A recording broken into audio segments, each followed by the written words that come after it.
Invincible Iron Man number 595 by Brian Michael Bendis, Alex Maleev, and Stefano Caselli. Dr. Doom explains what's going on with Tony Stark. The coma, the whole missing thing.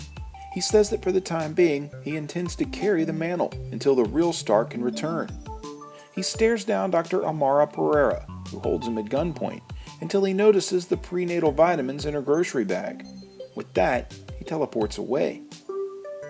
Meanwhile, Riri flies over the city talking with her Tony AI, who has quite a lot to say about CEO surrogate Eric Lynch.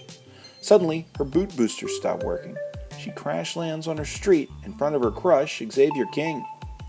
They walk into her garage and see scores of Stark bites raiding her stuff. Melina Volstikov explains that the property belongs to Stark Enterprises until Riri threatens to go to the press.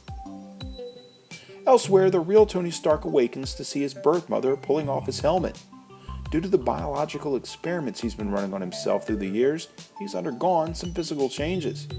Mary Jane runs into the hospital room and says over comms that they found him. Suddenly, the entire Marvel Universe stands at his bedside, ready to help. Leading the charge is his dead best friend, Rhodey.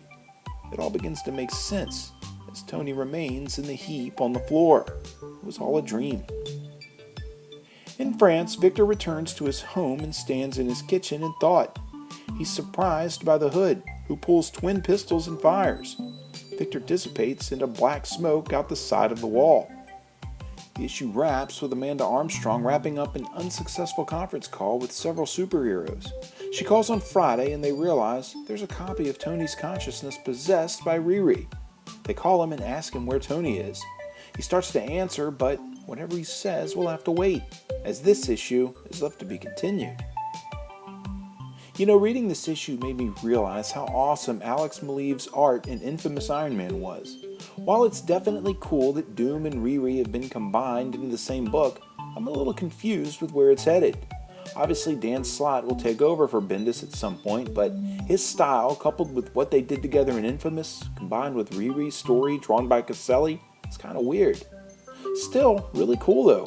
This is setting up to be a great story and in the end wrapping up Brian's time at Marvel, and it looks to be one of the greatest comic swan songs I've seen. I give this one a 9 out of 10. If you like this video, there's hundreds more like it, spanning several current and classic story arcs. Check out my other video playlists for even more awesome comic book action. This video is also accompanied by my blog at nerdiestkidyouknow.com. You can also follow links to my Facebook or Twitter pages, as well as a link to this very issue for sale on my eBay page by clicking below. For the Nerdiest Kid You Know, I'm Sam Torito. Thanks for watching.